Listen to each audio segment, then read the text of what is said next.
Of course, game number 1 starting off down here in the bottom right. It's going to be the Red Terran player. Late to the tournament, but he did show up alive. In the top left, as the teal Zerg, it's TCM Soulkey. Okay, so I will just put it out there. I'm personally rooting for Alive a little bit. Not just because he's Terran, but he's been showing really good games lately. However, Soulkey has just been stealing, I think, mine and everyone else's hearts with his cool creative builds, his solid gameplay, his macro looks great. I would be shocked if he lost this series. So this is a serious case of heart versus head, where even my heart still is a little bit going with the head, saying Soulkey, Soulkey, Soulkey. Yeah. But I am going to cheer for Alive. Plus, Soulkey is basically the favorite if Byun isn't around. Especially with Reality being out. Yeah, so I mean the best finals possibly could have been Soulkey versus Reality, kind of Reality trying to take up that mantle of Byun's Terran, versus Soulkey, who has had much difficulty versus Byun the last like 4 Olimoleague, something like that, as well as maybe like a qualifier or 2. But it's not going to be the case here. You're going to have to find another storyline to go with, and one of them could be Alive really showing us the power of his Terran versus Soulkey, because Soulkey, yeah, is doing a really nice job with Legacy of the Void Zerg, either with solid mechanics or just some creative builds. The Runes of Saras, especially in these positions, you're not going to have too many of those, you know, Overlord drops. Probably not going to have any Baneling busts, I'm going to guess. You could have a Nidus Worm, and certainly Soulkey, who was one of the best mid-lane Bling players, has really accepted the fact that Roaches and Ravagers are kind of the way to go. And Legacy of the Void, and has really not a lot of problems transitioning over, could definitely do a Nidus Worm to start the best of 3 off. Yeah, I mean, actually, Roach Ravager is becoming really, really popular. I know you didn't cast on me the other day, but between Nerdgeo and Snoot, I saw pretty much a non-stop ZvT, Roach Ravager Infestor. Very little Ultralisk usage, actually, as weird as that is. But, again, I'm not sure what direction Soulkey wants to take it, because the thing is, I know he's capable of everything and anything, and I know that he'll play it well, but the question is, what direction does he go? Because, once again, we talk about the weird builds, Baneling drops, for goodness sake. Like, nobody does that. I love seeing it. It's not like early game Baneling drops, it's like mid-late game Baneling drops. Well, it looks like the game is going to go to that mid-game. Soulkey gets a 3rd base and a lot more drones. Ooh, this would be a nice Overlord pickup for Alive, though. Yeah, Alive's Marine's been scouting out for those Overlords. I mean, first of all, supply block, 100 minerals. It's always good to get a free Overlord. Second of all, this means you don't have to worry about First Blood. An easy Nidus Worm, I should say, because you can still morph in an Overseer and send it over if you really want a Nidus Worm. But Alive with no Hellions. I don't know what's going in the main. It's going to the natural Soulkey. Wait, what? Natural Soulkey. Oh, over here. It's the Reaper still dancing. Oh, the Reaper's still alive? Well, now it's gone. Now it's gone. But here are the Hellions. So these do want to get a scout on that 3rd base. Actually see if it's there. Although the Reaper might have. They went to the natural in the 3rd. All right, we're gonna break the graphs to check. I'd like to see the 3rd. Okay, that's nice. Not much else. Like I didn't see the Bailey Nest. I didn't see the main at all. It's not lair. about the gas timings either, which I think missing the gas timings of that scout's a pretty big deal because he sees 0 gases, whereas this is a pretty critical time to see whether he's taking 4 for say mutas, which is weird but still happens. Whether it's just 1 with a faster 3rd. I mean, it's not devastating that he doesn't see it, but that's the one thing the Reaper should have seen: gas timings. Yeah. So he won't be able to see that it is, in fact, again, Soulkey has a bunch of different builds, so don't want to call Ling Bling muted too quickly, but it's kind of lining up to be there. He's got speed, no Roach Warren, Baneliness, obviously. He could add on a Roach Warren, like, right now, because he's done that in the past, but it doesn't look like he wants to. I'm not too keen on if it's going to be, like, if he does do Mutalisks, I'm not a fan of the way those have been playing. Yeah. There's not a single Mutalisk Link Baneling game I can think of that since the live release where I've been like, damn, that was a great choice. That strategy overwhelmed. Like, no, it's always they're in trouble when they go for that build. Yeah, it's like, it's not quite like going mech, but in some ways it does feel that way. Like, if they get a very big lead off of a Baneling bust or early Roaches into Ling Bling Muta, and then they go Ling Bling Muta, it's actually kind of concerning. It's like, well, I think that Terran has a pretty good chance now. Why have you seen that? Who made that sound? Oh, it's just Liberator coming in. I didn't realize the smoke was there when I made the noise. Then it's no problem.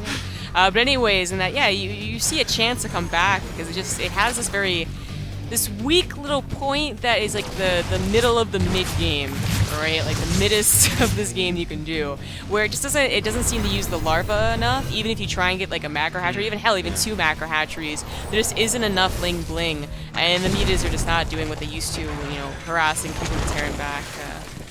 For multiple reasons, but anyways, it is going to be ling bling, so we might see exactly what I'm talking about in this game, where if Alive just starts to rolling over Soulkey, it's not because Soulkey's bad. Maybe he might be warming up, I don't know, but it's probably because ling bling is hard to really make work with that first Terran push. I can actually say Soulkey is definitely, he was playing ladder games prior to this. Well, so. It is like 8 p.m., so...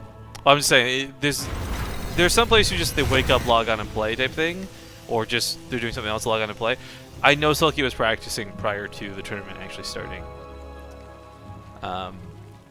Anyways, so just quick thing, I guess they're saying the GSL observer's also seeing the bugs with the question mark, so maybe it's not a Rifkin thing. This is the way they slowly phase out Koreans. I mean, yeah, step 1, WCS. Step 2, in-game bugs, quote unquote. Step 1, break the observer interface on Korea. Okay, double drops heading towards that main. I mean, there were quite a few queens out, but unfortunately, nothing here really to defend. So the queen's getting a bit low. Nothing dies, thank God, but the evolution chambers are still pretty critical pickoffs. Losing that upgrade time is going to be huge. Getting the armor, oh God, getting the weapons I think is acceptable, but losing the armor, that's going to really suck.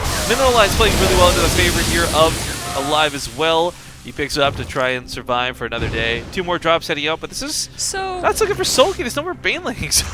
Yeah, he does need to get banelings. I don't this is actually. So funnily enough, okay, all legitimate things that we brought up about the larva, it's definitely true. You hear Zergs complain like the larva thing is really messing this specific style up. But it also just seems to be a lack of banelings for whatever reason. And I'm sure, Pro Zerg could tell you why, but it's like they've forgotten that you should make banelings. I mean, so I think from the games we've been casting at least, the emphasis goes on the gas going towards the mutas. But yeah, Soulkey's got a lot of gas. I'm surprised we don't see more banelings. It might also just be they feel they're too cost ineffective right now, just due to... You mentioned the larva thing for Zerg, but it's also the Terran has more production than average because of all that extra minerals. You got more barracks down at the time you put through. More Marines popping. Oh, nice split out of Soulkey in the last second, though. But for whatever reason, whether it's they're putting too much into mutas or they think that banelings aren't going to be too useful if they morph them in, there just aren't as many as you used to see. I mean, obviously as things got to the later stages, there'd be like, 20, 30 banelings, but in these stages, if they're going to be drop heavy, you'd see just like 3 banelings per base or something like that, and that would, basically cover you entirely, and then the music will pick things off. I like these Alive turrets are the most extreme Alive turrets I've ever seen. Not in the mineral line, but way off to the side in 2 of them. I don't get this guy, man. Those actually... These ones are good. I like these ones. They protect the production, at least, and you're supposed to be rallying in it. Anyways, Alive, please. Just another update, guys, because we've had this brought up a couple of times about Beyond no longer participating, and I understand because Beyond has been the hero of the Olimoleague. He's been the dominator of this tournament for a long time. Beyond is on a Chinese team, for those who don't know, called X Team. They had a team league that was being played in China. He was flown over. He had to actually play for them. I'm assuming they won because they have Beyond on their team. But point is, he flew back to Korea today and tried to get here time. God damn, this is a donation. Your time is up. My time is now. You can't see me. My time is now. This is gonna be really annoying. Mr. Boris Makarov. Rip is a butt. Yeah, take a breath. Yeah. Mr. Boris Makarov, thank you for the $5 secret donation. I was just gonna say really quick to wrap up those thoughts. So, Beyond, I can tell you guys from talking to him on Skype, from what Olivia's told me as well, he tried to show up and play today. Just unfortunate that he couldn't. Anyways, big fight comes down the middle of the map. Mines are not positioned for this. Alright, wait so I can take it. It is off creep, so I guess that's the safer way to play it. I did want to go in. We kind of got distracted by talking about the lack of banelings that we find in like support. Oh, no, cancel. But another thing that I want to bring up is that Alive, by doing these drops instead of a frontal push, actually lost that timing I was talking about. We were talking about where the larva seems to be a problem because, well, Soulkey wasn't really like getting pressured that much. All he had to do was bring his mutas over, and the drops weren't really doing a whole lot of damage. So we're kind of past that point where larva is probably going to be a problem. And now it's, back to Heart of the Swarm, where this is a very solid composition. We're also moving towards that Hive Tech behind this, and we know that now more than ever Hive Tech is dangerous for a Terran player to deal with. 1 or 2 Ultras pop, you're going to have a bad time. Yeah, Alive, he missed an opportunity that we see from other Terrans to really pressure the Zerg, but it's still not out of the game. It's just that now this suddenly looks like Mutilating Bling. Like, why are you guys complaining about it? It doesn't look that bad. It's the but first trust time us, it's looked good in like 100 games we've cast. It's usually pressured so well because Terrans have gotten so good at that mid-game push that Larva is a legitimate problem. But now on 4 bases, going up to 5 bases, there's a macro hatcher in the natural. It's certainly not a problem. Getting to ultras as easily as Soulkey is, because really it's not been too difficult for him. It's been a walk in the park, yeah. Is really bad for Alive, who has to start prepping for ultras now. And while he is going on to a 4th base and can afford ghosts, it's still like a problem where it's not just 4 ghosts that are what you need. It's like 12 ghosts.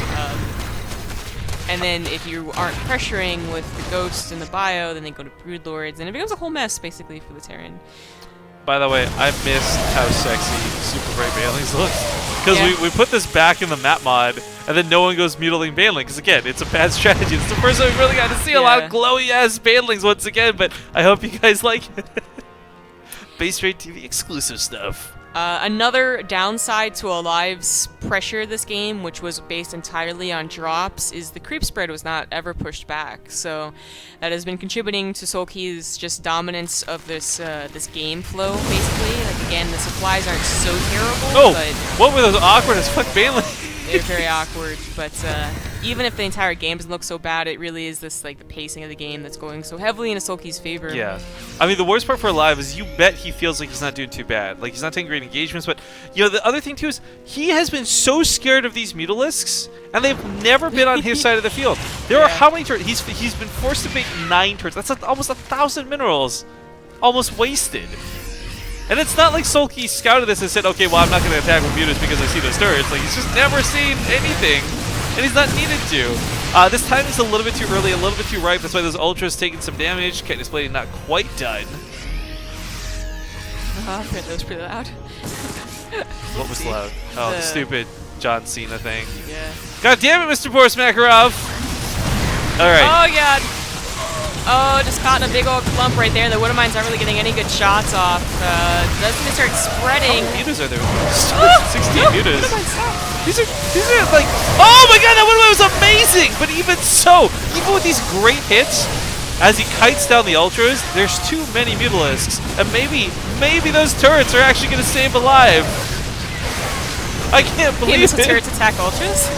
Well, I mean, look at this. He's still fighting for his life. Give it up, Alive, I believe! He went from even army supply to a third army supply. Now, granted, that wasn't just Ultras being OP.